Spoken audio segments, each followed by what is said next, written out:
अब ये ज्ञान जो है प्रत्येक प्राणी तक जाएगा और चौथी कक्षा का बच्चा भी इस ज्ञान को समझ जाएगा। अब इसमें स्पष्ट हो गया कि ब्रह्मा विष्णु महेश के माता पिता हैं। वो कौन है? काल यानी ब्रह्म, जो गीता जी अध्याय नंबर 15 के श्लोक नंबर 16 में क्षर पुरुष और अक्षर पुरुष दो प्रभु कहे हैं। उनमें से क्षर पुरुष जो है वो काल है। क्षर पुरुष माने नाशवान परमात्मा, क्षर पुरुष, क्षर ब्रह्म भी बोलते हैं इसको, और अक्षर ब्रह्म, इसको ये परब्रह्म की तरफ, अक्षर पुरुष या अक्षर ब्रह्म ये परब्रह्म की तरफ संकेत है। और 17वें श्लोक में 15वें अध्याय के उस तीसरे परमात्मा अविनाशी परमेश्वर पूर्ण ब्रह्म परम अक्षर ब्रह्म की तरफ संकेत है, यानी के विषय में कहा है। और परम ब्रह्म परम अक्षर ब्रह्म यानी जो वास्तव में अविनाशी परमात्मा, उसके बारे में जानकारी गीता जी अध्याय नंबर 8 के मंत्र नंबर 1 में अर्जुन ने पूछा, भगवान आपने जो 7वें अध्याय के 29वें श्लोक में तत्ब्रह्म के विषय में जिक्र किया है कि उस तत्ब्रह्म और अखिल यानी सारे अध्यात्म ज्ञान को और सभी कर्मों को जो समझ लेता है वो मेरे इस ज्ञान पर आधारित होकर के वो तो केवल जन्म और मृत्यु से छूटने का प्रयत्न ही करता है, संसार की किसी वस्तु की इच्छा नहीं करता। तो वो तत्ब्रह्म क्या है?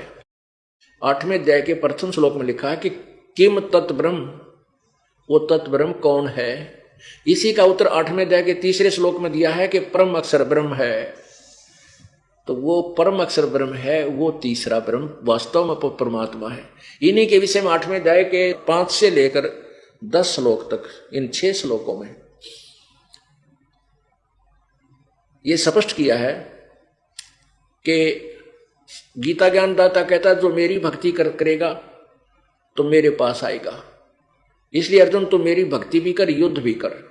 फिर 8, 9, 10 श्लोक में 8वें अध्याय में कहा कि उस परमात्मा, उस सच्चिदानंद घन परमेश्वर परम अक्षर ब्रह्म, जिसके विषय में 8वें अध्याय के तीसरे श्लोक में लिखा है वो परम अक्षर ब्रह्म है। उसकी साधना करने वाला और अंतिम श्वास तक उसी का जाप करने वाला उस परम अक्षर ब्रह्म को ही प्राप्त हो जाता है। अपने विषय में 8वें अध्याय के 13वें श्लोक में कहा कि मेरा तो केवल ओम अक्षर है, ओम इति एक अक्षरम, ओम इति एक अक्षरम ब्रह्म व्यवहारन माम अनुसमरण ये परियाति तजन देहम सयति परमाम गति। गीता ज्ञानदाता कहता है कि मेरा तो एक ओम मंत्र है और जो मुझ ब्रह्म का, माम ब्रह्म ने मुझ ब्रह्म का केवल एक ये अक्षर ओम अक्षर है। इसका जो अंतिम श्वास तक शरीर छोड़कर जाते समय तक जो नाम जपता रहता है तो वो मेरे पास आ जाता है, मेरी परम गति को प्राप्त होता है। उस परम अक्षर ब्रह्म के विषय में, प्राप्ति के विषय में, उसके के विषय में लिखा 4थे अध्याय के 34वें श्लोक में कि उस परमेश्वर के बारे में जो तत्व ज्ञान के विषय में 4थे अध्याय के 32वें श्लोक में लिखा है कि वो जो 25 से लेकर 29 में जो वर्णन किया है साधनाओं का, अनुष्ठानों का, इस प्रकार के अनुष्ठान उस परमेश्वर ने अपनी वाणी में, उस सच्चिदानंद घन की वाणी में स्पष्ट किए हुए हैं, नाना भिन्न भिन्न प्रकार से विस्तार से लिखे हैं। वो उसमें सारा वर्णन है। उस तत्व ज्ञान को तू तत्वदर्शी संतों के पास जाकर सुन, समझ, वो तुझे बताएंगे। तो उसमें क्या संकेत किया है? 17वें अध्याय के 23वें श्लोक में पवित्र गीता जी में लिखा है कि ओम तत्सत इति निर्देश है ब्रह्मण त्रिविध समर्थ है। उस सच्चिदानंद घन ब्रह्म की पूजा का, साधना का तो ओम तत्सत ये एक मंत्र, इसी का निर्देश है और इसको 3 प्रकार से सिमरण करना होता है। उसके लिए तत्वदर्शी संत बताएगा। ये दास तत्वदर्शी संत जो प्रभु ने बना के भेज दिया है। अब ओम तो वो ब्रह्म वाला है ही, तत् और सत ये 2 गुप्त मंत्र हैं। ओम और तत् दोनों मिलकर ये सांकेतिक तत्व, ये एक सतनाम बनता है। ये 2 अक्षर का होता है और इसकी विधि भी 2 प्रकार सिमरण की है। और तीसरा सतमंत्र मिलकर फिर ये वो सार नाम कहते हैं उसे। तो ये पूर्ण परमात्मा की प्राप्ति के ये पूरा मंत्र है। इस प्रकार इसकी प्राप्ति होती है। तो यहां ये जो क्षर पुरुष है जिसका परवण मंत्र है, ओम मंत्र है। अब देखिएगा कुछ अनुवादकर्ताओं ने गीता जी में बहुत गड़बड़ी कर रखी है, उसको ही वापस सेट कराएंगे, क्योंकि हमें तत्व ज्ञान था, वो ज्ञान उन्हें ज्ञान था को नहीं, उन्हें तो गोल मोल करके अपना पीछा छुटा अनुवाद करके। जो वर्ज माने जाना होता है उनका आना लिखा है, तो किसी विद्वान थे, किसी अनुवाद करता थे। गो माने जाना होता है, इंग्लिश वर्ड है, और गो का अर्थ कोई आना लिखता है, कम लिखता है तो वो अज्ञानी है, वो संस्कृत भाषा से, वो इंग्लिश लैंग्वेज को भी नहीं जानता, क्योंकि या फिर उस हटोरी से संबंध परिचित नहीं है जिसके विषय में जहां गो माने जाना लिखा है वहां कोई गड़बड़ी करके आना लिखता है तो सारा अनर्थ कर डाला, उसका सारा भाव चेंज कर गया। अब देखिएगा गीता जी अध्याय नंबर 8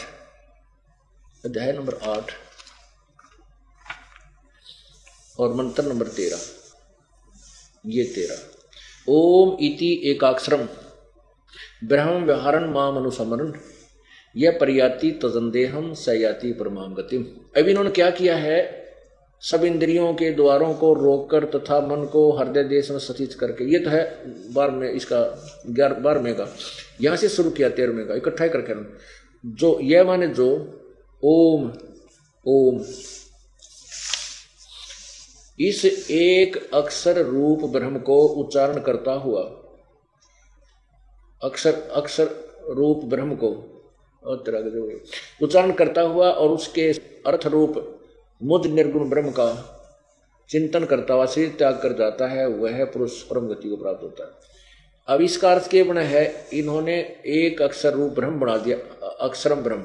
इसका सीधा अर्थ बनता है कि ओम इति एक अक्षरम व्यवहारन माम अनुसमरण, माम ब्रह्म मुझ ब्रह्म का, इति माने यह है ओम, ओम एक अक्षर है, व्यवहारन अनुसमरण उच्चारण करके इसको अनुसमरण करने का, और इसको उच्चारण करके अनुसमरण करता हुआ जो यह प्रयाति तजंदेहम जो शरीर छोड़कर जाते समय तक समरण करता है, सैप याति परमाम गति, वो परम गति को, मेरे वाली परम गति को प्राप्त होता है। एक अक्षर ब्रह्म, इसको निर्णय लेते हैं कि यहाँ इसका वास्तव यही अर्थ है जो दास बता रहा है। ये देखिएगा मार्कंडेय पुराण, इन्हीं के अनुवादों से स्पष्ट हो जाएगा, या जहां पर ये भ्रमित नहीं है वहां सही अनुवाद करते हैं। और गीता प्रेस गोरखपुर से प्रकाशित, इसके अनुवादकर्ता कौन है ये देखिए, इसमें अनुवादकर्ता का कोई नाम नहीं है, गीता प्रेस गोरखपुर की लिखा है। अब यहां देखिएगा 113 पृष्ठ पे, जिनके सब और चरण मस्तक और कंठ हैं, जो इस विश्व के स्वामी तथा विश्व को उत्पन्न करने वाले हैं, उन विश्व रूपी परमात्मा का प्रत्यक्ष दर्शन करके उनकी प्राप्ति के लिए परम पुण्य ओम इस एक अक्षर मंत्र का जाप करे।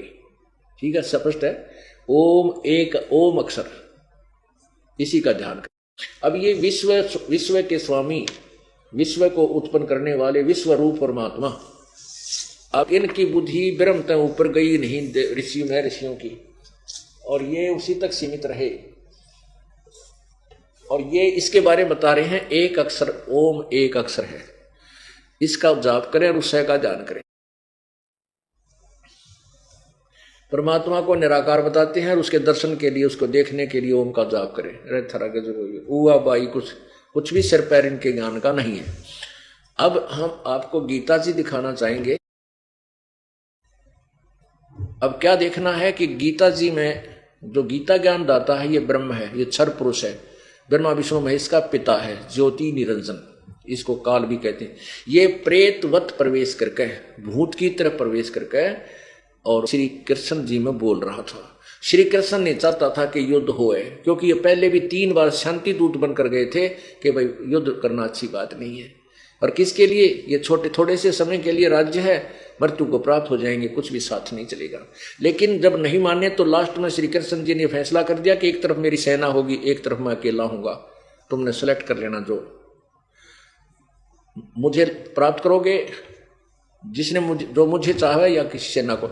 और दूसरा और बता दिया कि मैं युद्ध नहीं करूंगा, मैं हथियार नहीं उठाऊंगा। तो श्री कृष्ण जी चाहते थे कि पांडव मेरे रिश्तेदार हैं, क्योंकि भगवान श्री कृष्ण की सगी बहन शुभद्रा अर्जुन का ब्याह रखी थी, उसका विवाह उसके साथ हुआ था, इसलिए वो रिश्तेदार थे।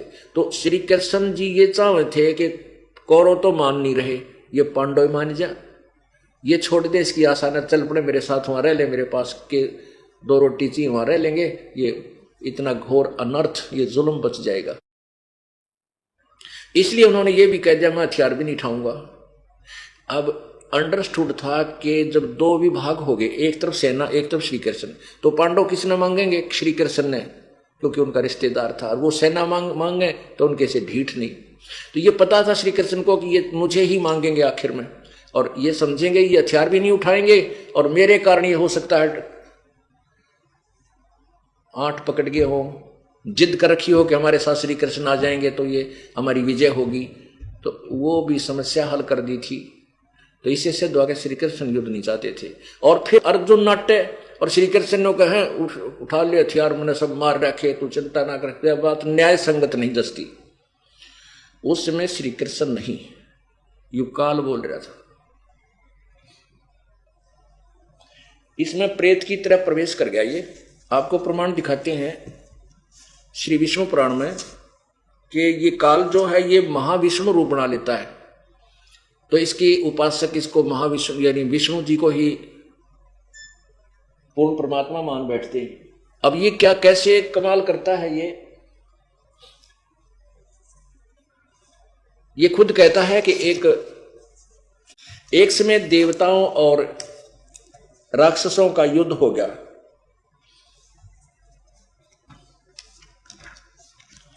देवताओं और राक्षसों का युद्ध हो गया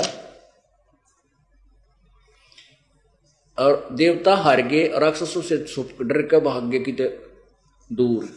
वहां बैठ के फिर मंत्रों से तप करने लगे, जप करने लगे रहे। तो कहते हैं भगवान प्रकट हुए विष्णु जी, ये काल विष्णु रूप में प्रकट हुए, क्योंकि वे ओम नाम से जाप कर रहे थे और इसने प्रतिज्ञा की है कि मैं अपने वास्तविक काल रूप में किसी को दर्शन नहीं दूंगा। तो ये क्या करता है, विष्णु रूप बनाकर प्रकट हो जाता है, किसी के सामने शिव रूप बनाकर प्रकट हो जाता है। तो उसमें जब वो देवता लोग बैटरी चार्ज कर रहे थे सिद्धि प्राप्त करने के लिए, ओम नाम का जाप हठयोग कर रहे थे, तो ये काल विष्णु रूप में प्रकट हो गया। ये विष्णु रूप में प्रकट हो गया और कहने लगा बोलो क्या मांगते हो देवताओं।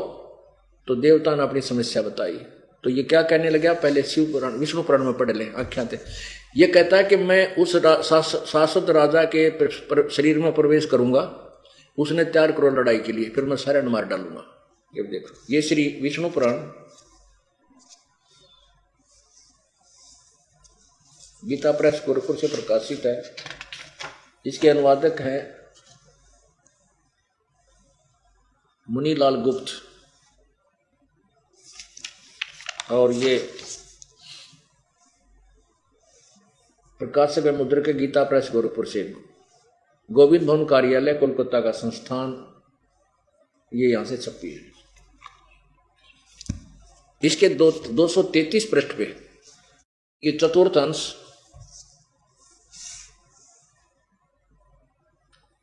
अध्याय नंबर 2 प्रश्न नंबर 233 यहां देखो।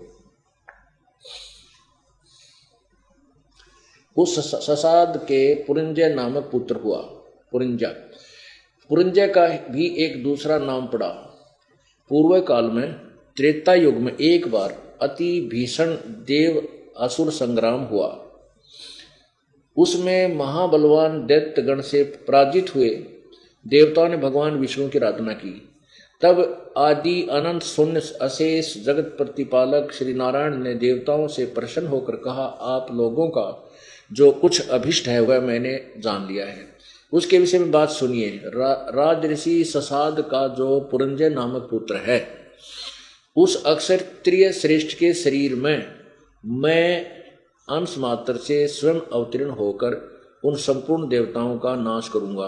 तुम लोग पुरंजय को दैत्यों के वध कर के लिए तैयार करो। अब 242 पर देखो। अब ये देखो 242 पे 242 पृष्ठ है और अध्याय 3 है और ये चतुर्थ अंश ही है। यहां से पूर्व काल में रसातल में मोने नामक 6 करोड़ गंधर्व रहते थे। उन्होंने समस्त नागकुल के प्रधान रतन और अधिकार छीन लिए थे। गंधर्व के पराक्रम से अपमानित उन नागेश्वरों द्वारा स्तुति किए जाने पर उसके श्रवण करने से जिनकी विकसित कमल दर्श आंखें खुल गई हैं, निद्रा के अंत में जागे हुए उन जलाशयी भगवान सर्वेश्वर को प्रणाम करके उनसे नागगण ने कहा, भगवान इन गंधर्वों से उत्पन्न हुआ हमारा भय किस प्रकार शांत हो। तब आदि अनंत भगवान पुरुषोत्तम ने कहा, युवानासव के पुत्र मान धाता का जो यह पुरुकुत्स नामक पुत्र है, उसमें प्रविष्ट होकर मैं उन संपूर्ण दुष्ट गंधर्वों का नाश कर दूंगा। जय हो बंदी छोड़ की। अपनात्माओं, ये स्पष्ट होगा आपके समक्ष कि गीता जी का ज्ञान भगवान श्री कृष्ण ने नहीं दिया, ये तो इस काल ने, काल रूपी ब्रह्म ने, इसे सदाशिव कहो, इसे विष्णु कहो, महाविष्णु कहो, तो इसने ही उनमें प्रवेश करके, भूत की तरह प्रवेश करके श्री कृष्ण जी में प्रवेश करके ज्ञान दिया।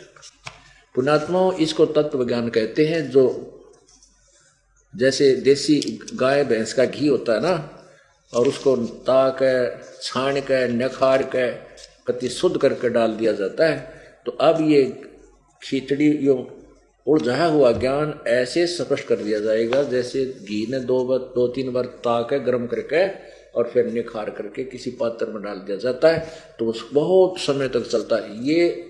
ये सदग्रंथ आध्यात्मिक ज्ञान गंगा ऐसे ये पुस्तकें बना करके समाज को ये दास देकर जाएगा। ये समझ लो, देसी गाय का घी, भैंस का घी 2-3 बार 4 बार यानी शुद्ध करके, और इस आध्यात्मिक ज्ञान गंगा परमेश्वर का सार संदेश और गहरी नजर गीता में और भक्ति और भगवान भक्ति सौदागर को संदेश भाग 1-2, इन पुस्तकों के अंदर ये देसी घी गर्म करके निखार के ताक डाल दिया है, जो बहुत समय तक खराब नहीं हो पाएगा। तो पुण्यात्माओं, अब क्या सिद्ध हुआ कि गीता जी का ज्ञान इस काल रूपी ब्रह्म ने, जो गीता जी अध्याय नंबर 11 के श्लोक नंबर 32 में कहता है कि मैं काल हूं और सबको खाने के लिए अब आया हूं। अब दिखाना आवश्यक हो जाता है प्रत्येक मंत्र, ताकि आपके हृदय में ये स्वीकार्य हो सके। ये देखिएगा अध्याय नंबर 11 का मंत्र नंबर 32।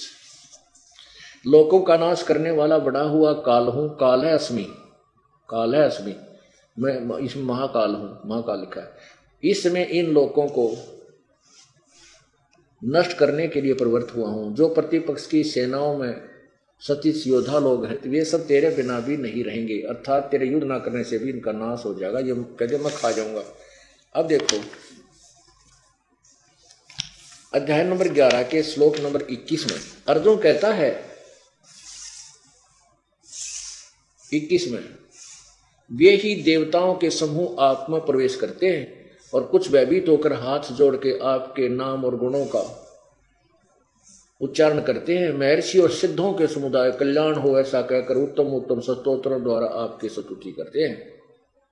और तेरा के देखो ये आपकी अर्जुन कहे, भगवान ये तो सब देवताओं को भी खा रहे हो, आपके मुंह में समा रहे हैं, और ऋषि और मैं ऋषियों के टोल झुंड के झुंड आपके ऊपर अंदर प्रवेश करे, आप इनको भी खा रहे हो। ये खुद कहता मैं तो काल हूं भाई, सबको खाने के लिए आया हूं, मैं ना बख्शूं किसी को। तो इससे सिद्ध हो गया कि गीता जी का जो ज्ञान है इस काल ने दिया ब्रह्म ने, जिसका परवण मंत्र है। परवण मंत्र माने ओम नाम है जिसका। अब ये खुद गीता ज्ञान दाता ब्रह्म, जो ब्रह्मा विष्णु महेश का पिता, कहता मैं विनाशवान हूं, यानी ब्रह्मा विष्णु महेश का तो जन्म मृत्यु का रोग सिद्ध हो गया कि ये अरहट का कुआ लोई या गल बंजा है सब कोई, कीड़ी कुंजर और अवतारा हर हट डोर बंदे कई बारा, ये चतुर्भुजी भगवान कहावे हर हट डोर बंदे सब आवे।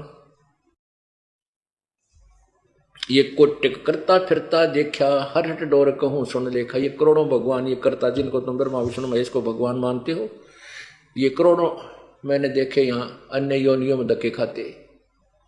अब क्या है कि ब्रह्मा जी की मृत्यु होगी, एक बहुत लंबा पीरियड है इसका। एक चतुर्युग 43,20,000 वर्ष का होता है, जिसमें सतयुग, त्रेता, द्वापर और कलयुग 4 युग आते हैं। ऐसे 1000 चतुर्युग का ब्रह्मा का दिन, इतनी रात, 30 दिन रात का महीना और 12 महीने का वर्ष और 100 वर्ष की ब्रह्मा की आयु। आदि उम्र का हो चुका है ब्रह्मा जी और 51वां वर्ष इसका चल रहा है। तो 51 भी पूरे होंगे, वो 50 शेष भी पूरे होंगे, ये मरेगा। इस 7 ब्रह्मा की मृत्यु के उपरांत एक विष्णु की मृत्यु, 7 विष्णु की मृत्यु के बाद एक ये शंकर की मृत्यु, तमोगण की, काल के पुत्र की। ऐसे 70,000 जब ये काल के पुत्र शिव मर लेंगे, तब एक ब्रह्मलोक में इस काल की मृत्यु होगी। अब यो विनाशवान है, और ये स्वयं भी कह रहा है कि मेरे जन्म और कर्म अलौकिक हैं। अब गीता जी में आपको दिखाते हैं, गीता ज्ञान दाता भी अपने विषय में कहता है कि मेरे भी जन्म और मृत्यु होते हैं। जग सारा रोगिया रे, जिन सतगुरु वैद न जाना, जग सारा रोगिया रे। अब विषय ये चल पड़ा कि ये सब रोगिया है। कौन सा रोग है भाई? जन्म मरण का रोग लगा है, या तृष्णा बडरी खांसी। जन्म मरण का रोग लगा है, या तृष्णा बडरी खांसी। आवागवन की डोर गले में, या पड़ी काल की फांसी। जग सारा रोगिया रे, जिन सतगुरु वैद न जाना, जग सारा रोगिया रे। कौन से रोग? जन्म और मृत्यु का रोग लग गया है, या तृष्णा बडरी खांसी। अब वो जन्म मरण के रोग के विषय बताया जा रहा, किस किस का ये रोग लगा हुआ जन्म और मृत्यु का। अब दूसरे अध्याय का 12वां श्लोक गीता ज्ञानदाता क्या कहता है? श्रीमद् भगवत गीता जी अध्याय नंबर 2 का श्लोक 12। न तो ऐसा ही है कि मैं किसी काल में नहीं था, अथवा तू नहीं था, अथवा ये राजा लोग नहीं रहते, और न ही ऐसा है कि इससे आगे हम सब नहीं रहेंगे। इसे सिद्ध हुआ कि ये काल जन्म मृत्यु, इसकी भी गीता ज्ञान दाता का भी जन्म और मृत्यु होता है। आगे देखना। अब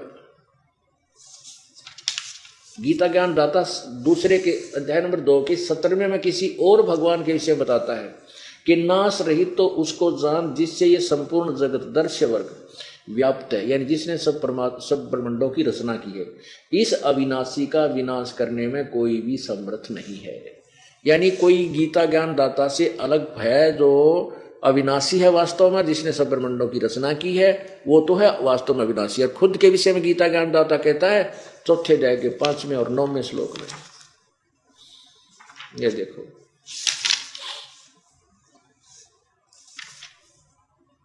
अध्याय नंबर 4 का श्लोक नंबर ये 5, इसका अनुवाद यहां पर है। हे परंतम अर्जुन, मेरे और तेरे बहुत से जन्म हो चुके हैं, उन सबको तू नहीं जानता, मैं जानता हूं। इसे सिद्ध है गीता ज्ञान दाता का भी जन्म और मृत्यु होता है।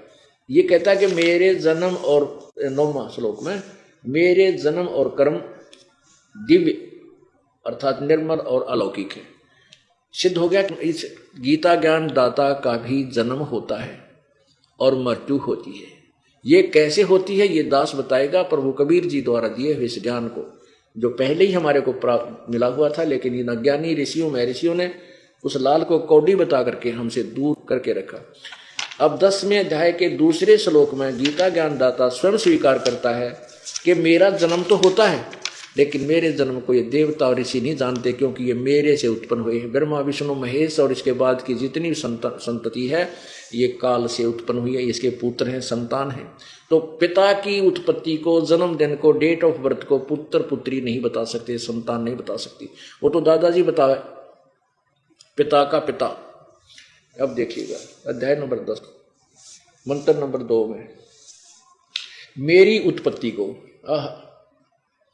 अर्थात लीला से प्रकट होने को न देवता लोग जानते हैं, न महर्षि जन ही जानते हैं, क्योंकि मैं सब प्रकार से देवताओं और महर्षियों का आदि कारण हूं। स्पष्ट हो गया। एक तो ब्रह्मा विष्णु महेश का माता पिता का पता लग गया, और ये काल कहता है कि मेरी उत्पत्ति तो हुई है, लेकिन ये ऋषि जन ना जानते, ना ये देवता जानते। अब ब्रह्मा विष्णु महेश और महर्षि जब अपने ये नोना, इनको यही नहीं मालूम कि ब्रह्म का जन्म मृत्यु हुआ है, इसको अविनाशी कहते हैं, ये ब्रह्मा विष्णु महेश को अविनाशी कहते हैं। ये कति अज्ञानी थे, सदग्रंथों से परिचित नहीं थे। इति सिद्धम। अब क्या हुआ, कैसे जन्म मृत्यु होती है? जैसे एक शिव जब मरता है तो उस समय 49 बार ब्रह्मा मर लेता है, तो नया ब्रह्मा यो काल अपनी पत्नी दुर्गा से पहले ही पैदा करके बेहोश कोमा में रखता है, अचेत रखता है, और उस समय जब इस ब्रह्मा की मृत्यु होगी तुरंत उसको कमल के फूल पर बैठाकर वही लीला करके इसका नए सिरे चालू कर देगा। ऐसे ही फिर विष्णु की मृत्यु होगी, जब विष्णु को भी नया विष्णु पैदा करके तैयार रखेगा। ऐसे शिव की मृत्यु होगी तो नया शिव। ये जो वर्तमान के शिव हैं ये अन्य प्राणियों की योनियों में चले जाएंगे। अब आपने ब्रह्मा कुमारी पंथ सुना है, उसका दास ने, क्योंकि मैंने इन सभी पंथों के लिटरेचर को गहनता से देखा कि कहीं किसी में कोई हमारे भगवान के ज्ञान से मिलती जुलती बात पा जाए तो मैं समर्थन लूँ इनका, लेकिन वो तो खख पड़े हैं, खख भी नहीं उनके अंदर, तो सारा अड़ंगा भर रखा है। उसमें क्या लिखा है कि श्री लेखराज जी एक शराब थे, वो अपने गुरुजी का सत्संग सुन रहे थे। सत्संग उन्हीं के घर सत्संग हो रहा था। थोड़ी देर में उनकी आंखें लाल हो गई, ऐसे ऐसे कर वो ऐसे अचेत हो गए। फिर वो बोलने लगे। थोड़ी देर बाद उसमें भूत आ गया। वो कहता मैं ब्रह्मा हूँ, मैं सारी सृष्टि का पिता हूँ।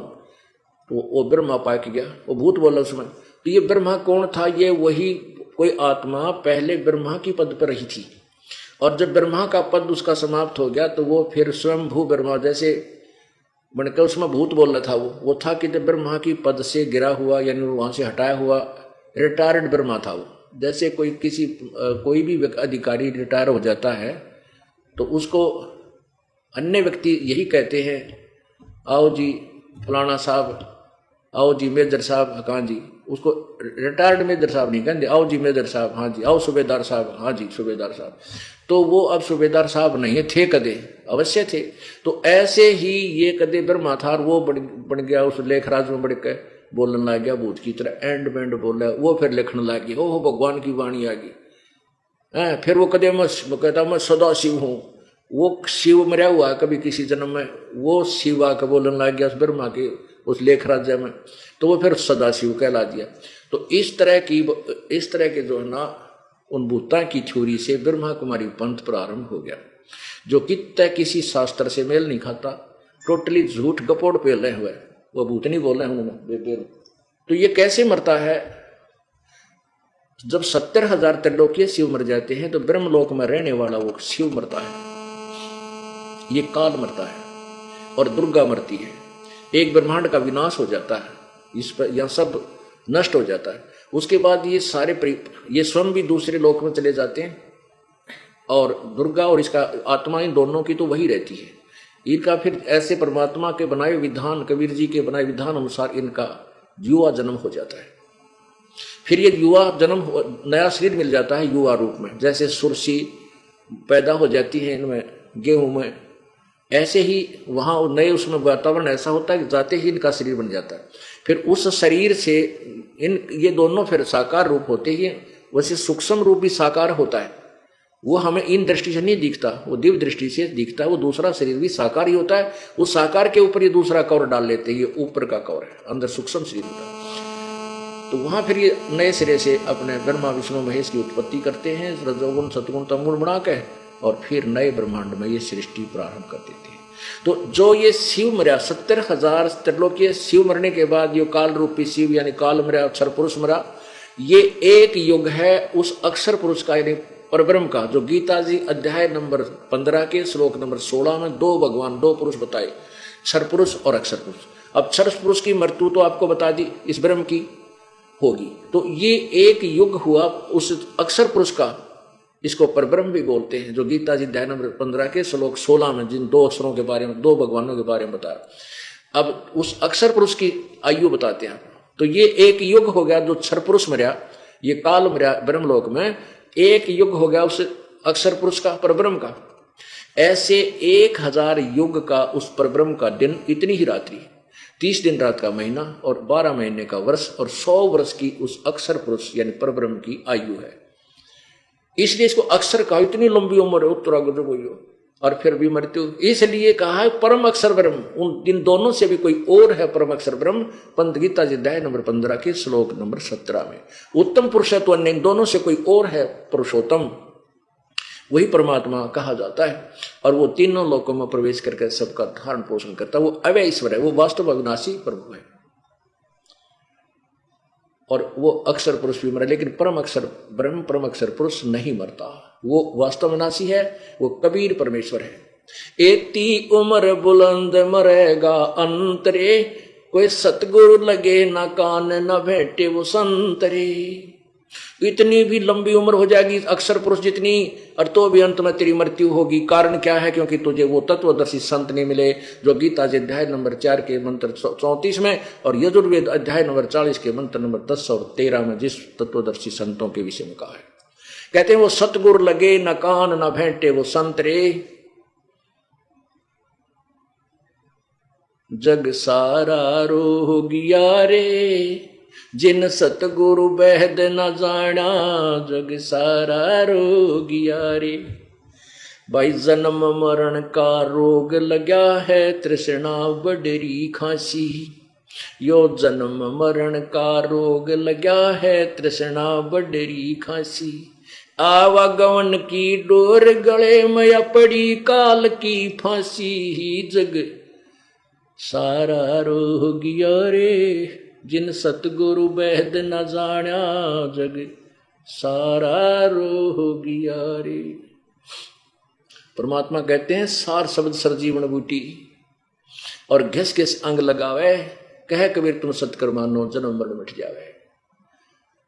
अब वो सार नाम आपको दिया जाएगा, आप भक्ति करते रहो, आपका बेड़ा पार होगा, सतलोक में स्थायी निवास होगा। वहां जाने के बाद फिर कभी मृत्यु नहीं होती। सृष्टि ऐसी ही है, यहां हम कच्चे शरीर में, नासवान शरीर में, वहां हम एक तत्व के शरीर में रहेंगे, हम कभी नहीं मरेंगे। बोलो सतगुरुदेव।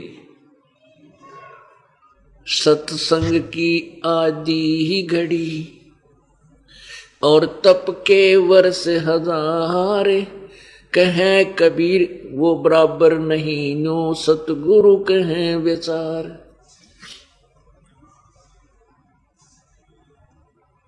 तो भी पट तरना तुलै, कहें कबीर विचार। के सत्संग की आधी घड़ी और तप के वर्ष हजार, तो भी पट तरना तुलै, कहे कबीर विचार। पुण्यात्माओं, सत्संग का जो महत्व है ये बहुत ही भिन्न है और बहुमूल्य है। जैसे 1000 वर्ष कोई तप करता है, उसको क्या फल मिलेगा? कहते हैं तपेश्वरी सो राजेश्वरी, राजेश्वरी सो नरकेश्वरी। तप से राजमदमानम और जन्म तीसरे सुकर समानम। कोई तप करता है, तप से राजा बन जाता है, और राजा के अंदर अभिमान अहंकार स्वतः उत्पन्न हो जाता है। ये बट नेचुरल है, और जिस कारण से राजा फिर नेक्स्ट जीवन में शुक्र समान कुत्ते और गधे की योनि में जाता है। ओए होए, पुण्यात्मा परमात्मा के का सिद्धांत है, विधान है, वही आपको बताया जा रहा है। तो वो तप क्या काम आया?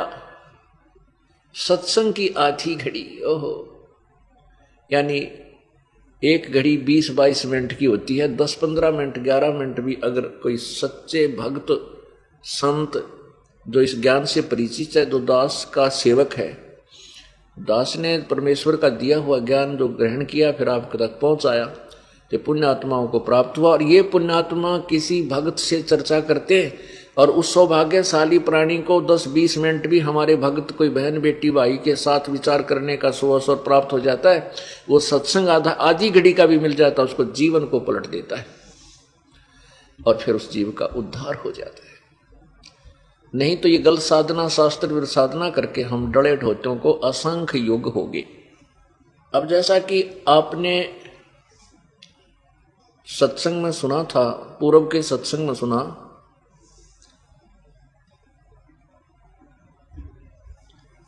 श्री मद्भगवत गीता अध्याय नंबर 7 के श्लोक नंबर 12 से 15 और 20 से 23 में स्पष्ट किया है कि तीनों गुण, रजगुण ब्रह्मा, सतगुण विष्णु, तमगुण शिव जी की पूजा जो करते हैं, वो गीता ज्ञान दाता कहता है रजगुण ब्रह्मा, सतगुण विष्णु, तमगुण शिव जी, अर्थात इन तीनों भगवानों की, तीनों देवताओं की जो पूजा करते हैं, और जिनकी बुद्धि इन्हीं तक सीमित है, वो राक्षस स्वभाव को धारण किए हुए मनुष्यों में नीच दुष्कर्म करने वाले मूर्ख, वो मेरी पूजा भी नहीं करते। रजगुण ब्रह्मा है, सतगुण विष्णु, तमगुण शिव जी। ये कंसेप्ट क्लियर हम कई बार कर चुके हैं, सदग्रंथों में दिखाया जा चुका है। अब इससे आगे चलते हैं 7वें अध्याय के 16, 17, 18 और 19 श्लोकों में क्या कहा है। 16, 17 में कहा है कि मेरी पूजा यानी ब्रह्म साधना, मेरी पूजा ब्रह्म साधना अर्थात वेदों अनुसार जो ओम परमण मंत्र ओम का जाप करते हैं और ब्रह्म को ही ब्रह्म वेदों अनुसार जो साधना ब्रह्म की करते हैं, वो 4 प्रकार के, एक अर्थार्थी, एक आर्थ और तीसरे जिज्ञासु, चौथे ज्ञानी। अर्थार्थी जो अपने धन लाभ के लिए, घर में बरकत के लिए जो अनुष्ठान साधना जंतर मंत्र भी करते हैं, वो वेदों के मंत्रों से ही करते हैं। वो अन्य किसी और साधना का सहयोग नहीं लेते। वो जय गणेश देवा इस तरह की वो आरतियां नहीं करते। वो केवल वेद के मंत्रों से ही अपना अनुष्ठान करते हैं, जो धन लाभ के लिए करते हैं। आर्त जो संकट निवारण के लिए साधना करते हैं, वे भी वेदों अनुसार वेदों के ही श्लोकों का आवर्ती कर करके मंत्र आदि करते रहते हैं। वो वेदों के मंत्रों से ही अनुष्ठान करते हैं, अन्य किसी पुराण आदि का सहयोग नहीं लेते। और तीसरे जिज्ञासु, जिज्ञासु भक्त वो है जो घर से निकला परमात्मा की तड़प में, तलाश में, परमेश्वर की खोज में निकला। उसको जैसे भी कोई संत मिले और कोई ब्रह्म साधना बताने वाले संत मिले, भक्त मिले, तो उनसे ज्ञान संग्रह कर लेता है और ज्ञान संग्रह करके फिर स्वयं वक्ता बन जाता है। तो ये तीनों प्रकार के जो वेदों अनुसार ब्रह्म के साधक ये रिजेक्ट किए। चौथा जो ज्ञानी है, ज्ञानी वो भक्त होता है जिसको ये पता चल गया कि मनुष्य जीवन एक बहुमूल्य है, ये बार बार प्राप्त नहीं होता। मनुष्य जीवन प्राप्त करके यदि हमने मोक्ष प्राप्त करने का प्रयत्न नहीं किया, प्रभु की भक्ति नहीं की, तो यह जीवन व्यर्थ है। फिर उसको यह भी पता चल जाता है कि वेदों में केवल एक ही परमेश्वर पूर्ण परमात्मा की पूजा से मोक्ष लिखा है। गीता जी अध्याय नंबर 15 के श्लोक नंबर 1 से 4 में स्पष्ट किया है कि ऊपर को जड़ वाला, नीचे को तीनों गण रूपी शाखा वाला, रजगुण ब्रह्मा, सतगुण विष्णु, तमगुण शिव जी। ये और ऊपर जड़ है वो पूर्ण परमात्मा परम अक्षर ब्रह्म। ये उल्टा लटका हुआ संसार रूपी वृक्ष है। और जो संत इसके सभी पार्ट्स ऑफ द बॉडी यानी पार्ट्स ऑफ द ट्री, इस वृक्ष के सब भाग बता दे, तना क्या है, मोटी डार क्या है, तीनों शाखा को किसे कहते हैं और पत्ते जो अलग अलग विभाग हैं, इन पत्तों को पत्ते किसे कहते हैं, तो वो वेदवित है, वो तत्वदर्शी संत है। फिर उस तत्वदर्शी संत से ज्ञान प्राप्त करके, उस तत्वदर्शी संत से ज्ञान प्राप्त करने के पश्चात उस परम पद परमेश्वर की, उस परमेश्वर के परम पद की खोज करनी चाहिए, जहां जाने के बाद साधक फिर लौटकर वापस नहीं आता। और गीता ज्ञान दाता कहता कि मैं भी उसी की शरण में हूं और उसी परमेश्वर से सर्व ब्रह्मांडों की उत्पत्ति हुई है। गीता जी अध्याय नंबर 18 के श्लोक नंबर 62 में कहा है कि अर्जुन तू सर्वभाव से उस परमेश्वर की शरण में जा, जिसकी कृपा से तू परम शांति और शाश्वत स्थान यानी सत्यलोक को प्राप्त होगा।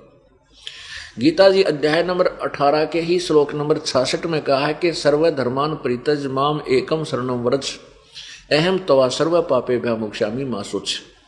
इसका क्या अर्थ बना है? ये गीता ज्ञान दाता ब्रह्म कह रहा है कि यदि तूने उस परमात्मा की शरण में जाना है और जन्म मृत्यु पूर्ण रूप से उसी परमेश्वर से तेरा पूर्ण मोक्ष होगा, तो उसकी शरण में जाना है कि तो सर्वधर्मान परित्यज माम, सभी धार्मिक अनुष्ठान जो मेरे सत्र की जो पूजा है मुझे छोड़, मेरे में छोड़ दे और एकम शरणम व्रज। एकम माने जिसके बराबर दूसरा ना हो, अद्वितीय। उसकी शरण में व्रज माने जा, और अहम तवा सर्व पापे पापे भ्या मोक्षामी मासुच, कि तू चिंता ना करे, फिर मैं तुझे सब पापों से मुक्त कर दूंगा, अर्थात तुझे गधा कुत्ता सुअर मैं नहीं बनाऊंगा, तू मेरे से निकल जाए। यहाँ रहेगा तो तूने जन्म मृत्यु भी तेरी भी होगी, मेरी भी होगी, 84 लाख योनियां, जैसा कर्म किया वो भोगना ही पड़ेगा। पुण्यात्माओं, इन सदग्रंथों को ना समझकर इन अज्ञानी अनाड़ी ऋषि, महर्षि और गुरुओं ने सदग्रंथों के अनुवादों का अड़ंगा कर रखा है। अब 98वें अध्याय के 66वें श्लोक में जो दास ने भी बोल के सुनाया कि सर्वधर्मान परित्यज माम एकम शरणम व्रज, इसका अर्थ तो ये बने, गीता ज्ञान दाता कहता है कि मेरी सब पूजाओं को मुझ में त्याग कर उस भगवान, उस अद्वितीय, उसकी सर्वशक्तिमान परमेश्वर की शरण में चला जाओ। उस एक परमात्मा जो एक कुल का मालिक, वो एक ही है। व्रज माने जाना होता है, और इन अज्ञानियों ने व्रज का अर्थ आना लिख दिया। ये थोड़ा सा एक एग्जाम्पल और सैंपल दिखाता हूं इन संस्कृत के ज्ञाता, नकली विद्वानों और अनुवादकर्ताओं ने क्या अड़ंगा कर रखा है, देखिएगा। ये देखिएगा श्रीमद् भगवत गीता,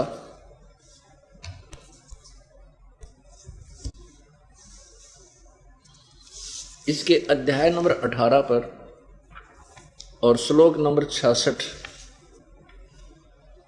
का इन्होंने कैसे अनर्थ किया अर्थों का, ये देखिएगा। अध्याय नंबर 18 और मंत्र नंबर 66, इसका क्या लिखा? सर्वधर्मान परित्यज माम एकम शरणम व्रज अहम तवा सर्व पापे भय मोक्षामी मां शुच। इसका सीधा अर्थ बने है कि सर्वधर्मान, सभी धार्मिक अनुष्ठान जो पूजा तू की है मेरे सतर की, वो परित्यज माम, मेरे मुझ में त्याग कर, एकम शरणम व्रज, उस अद्वितीय परमात्मा जिसके बराबर दूसरा नहीं है, उसकी शरण में व्रज माने जा। इन्हें कर रखा आ जा। संपूर्ण धर्मों को अर्थात संपूर्ण कर्तव्य कर्मों को मुझ में त्याग कर तू केवल एक मुझ सर्वशक्तिमान सर्वाधार परमेश्वर की शरण में आ जा। व्रज माने आ जा। अहम तवास, मैं तुझे संपूर्ण पापों से मुक्त कर दूंगा, शोक मत कर। अब पुण्यात्माओं, अब देखिए शब्द कोश, इसमें व्रज माने जाना लिखा है, ये देखिएगा। ये है शब्दकोश, संस्कृत शब्दकोश, संस्कृत हिंदी शब्दकोश, वामन शिवराम आपटे, यहां देखिएगा। इसके 993 पृष्ठ पर लिखा वर्ज, जाना, चलना, प्रगति करना, पहुंचना, दर्शन करना, विदा होना आदि आदि। और इन अनाड़ियों ने क्या कर दिया? व्रज का अर्थ आना कर दिया, जाने का आना कर दिया। अब इस जैसे इंग्लिश में गो मीन जाना होता है, यदि उसका अर्थ कोई कम कर दे, आना, गो का अर्थ आना लिखता है, वो इंग्लिश से परिचित नहीं है, और या फिर जो जहां पर वो सेंटेंस है उसको ठीक ढंग से समझ नहीं सका ये क्या कहना चाहते हैं, इसलिए अर्थों के अनर्थ किए। अब देखिएगा, इन सभी ने एक कुएं की बांग पी रखी थी। अब देखना, ये सुधांशु जी महाराज, वो तेरा गजब, इन्होंने ऐसी ऐसी गीता जी का अनुवाद करने में 3 बुक बना रखी है एक गीता के अनुवाद में। ये 2 तो ये है, और तीसरी ये 10 लिखा होगा इनमें, और एक की कीमत 101 रुपये लिखा है। ये तो 2002 में थी, 100 की 150 कर रखी होगी एक की कीमत। अब देखो, ये है 18वां अध्याय मोक्ष संन्यास योग, 66वां श्लोक, सर्वधर्मान परित्यज माम एकम शरणम वर्ज। वर्ज शब्द है, संपूर्ण धर्मों का आश्रय छोड़कर तू केवल मेरी शरण में आ जा। वर्ज माने आ जा। एक देवता की देखी। अब दूसरा देखो, ये श्री आसाराम जी, श्रीमद देवी भागवत, संत श्री आसाराम जी आश्रम, अहमदाबाद, ये देखिएगा 18वां अध्याय और 66वां श्लोक, ये 66वां श्लोक। सर्व धर्मान प्रीतज माम एकम शरणम वर्ज अहम तवा सर्व पापे भय मोक्षामि मासुच। संपूर्ण धर्मों को अर्थात संपूर्ण कर्तव्य कर्मों को मुझ में त्याग कर तू केवल एक मुझ सर्वशक्तिमान सर्वदास परमेश्वर की शरण में आ जा। दूसरा देवता। अब ये देखो तीसरा विद्वान, ये कहाँ से है? श्रीमद् भगवत गीता मानव उत्थान सेवा समिति 2/12 पंजाबी बाग नई दिल्ली प्रकाशक है। ये है हंसा देश वालों का किया हुआ अड़ंगा। ये देखो इन्होंने तो इकट्ठा 3-3, 4-4 श्लोकों की रांद काट रखी, इकट्ठा कर रखे। ये देखो ये है अष्टदशो अध्याय 18वां अध्याय। इन्होंने इकट्ठा ही कर रखा है। यहाँ 63 तक का तो ऊपर है, ये 63 तक आगे यहाँ शुरू कर दिया 66 तक। सर्वधर्मान प्रीतज माम एकम शरणं व्रज अहम तवा सर्व पापे भय मोक्षामि मा शुच। इसका अनुवाद इन्होंने आगे किया है। सर्वधर्मों के कर्मों को छोड़कर तू केवल मेरी शरण में आ। जय हो। अरे एक और देखो कमाल कर रखा है, कति स्पष्ट झूठ बोल रखी। ऊपर अर्थ तो कर रखा जाना और अनुवाद में लिख दिया आना। ये देखिए श्रीमद् भगवत गीता यथारूप श्रीमद् एसी भक्ति वेदांत स्वामी प्रभुपाद संस्थापक आचार्य अंतर्राष्ट्रीय कृष्ण भवन अमृतंस संघ, इनको एस्कॉन वाले बोल रहे हैं। इनको श्रीमद् भगवत गीता यथार्थ रूप संपूर्ण एवं अखंड संस्करण कृष्ण मूर्ति कृपा मूर्ति, ये वो इन्हों का नो है। ये Bhakti Vedanta book trust Los Angeles London, ये जहाँ जहाँ भी ये छपते हैं हांगकांग बम्बई सर। अब देखो इन नकती चौड़े में साड़ा पाट रखे। वो तेरा गजब हो गया। बता, एक प्राणी जिन्होंने ये विश्वास किया कि ये संत हैं महापुरुष हैं, जिन्होंने अनुवाद सही किया होगा और सभी एक जैसा ही 2 दूना 6 2 दूना 6 2 दूना 6 और सब ने 2 दूना 6, तो विद्यार्थी क्या करें? कित कुआं में पढ़े? वो यही सोचे भाई गुरु जी ने जो बता दिया वह सही है कही है। 2 दूना 6 2 दूना 6 2 दूना 6 करते। अब हम कह रहे हैं 2 दूना 6 नहीं 2 दूना 4 होता है। अब लड़ाई शुरू हो जाती है। वह झूठ बोला, तू 1 लाख कहाँ से आ गया 2 दूना 4 बताने वाला? अरे ये तो प्रमाण है, करके देख लो, किसी तरीके से देख लो, 2 दूना 4 ही होता है। अब देखो अध्याय 18 श्लोक 66। सर्व धर्मान प्रीतज माम एकम शरणम व्रज अहम तवा सर्व पापे भय मोक्षामि मा शुच। इसका अनुवाद यहाँ किया इन्होंने। पहले इन्होंने क्या कमाल किया है कि पहले शब्दार्थ लिखे हैं। सर्वधर्मान माने समस्त प्रकार के धर्म, प्रीतज का अर्थ लिखा त्याग कर, माम माने मेरी, एकम माने एकमात्र, शरणम माने शरण में, वर्ज माने जाओ। शाबाश, बहुत अच्छा लिखा। यहाँ अनुवाद अर्थ तो सही लिखा, वर्ज माने जाओ, और यहाँ क्या रोग काट दिया? समस्त प्रकार के धर्मों का परित्याग करो और मेरी शरण में आओ। अरे तेरा गजब हो। यहाँ लिख रहे हो सही जाओ और यहाँ लिखते हो आओ। ये फूटे बाग हमारे इसे गुरु मिले हमारे पवित्र हिंदू धर्म को, सदग्रंथों को नहीं समझा, उआ बाई का ज्ञान समाज में ठोक दिया। अभी दास के सामने यह सबसे बड़ी डिफिकल्टी आ रही है कि सत्य को सत्य बताते हुए नो डर लगा सिर फोड़ेंगे एक बार तो, पर सीधा होना पड़ेगा, क्योंकि सच्चाई में इतना दम होता है, शक्ति होती है कि वो सब ज्ञान का पर्दाफाश कर देती है। कबीर और ज्ञान सब ज्ञानड़ी, ये कबीर ज्ञान सो ज्ञान, जैसे गोला तोब का अब करता चले मैदान। अब ये सब का मैदान हो लिया। अब सब पंथ, ये संत गुरु आचार्य ऋषि ये सब फेल हो चुके हैं। अब परमात्मा का ही ज्ञान पूरे विश्व में रहेगा।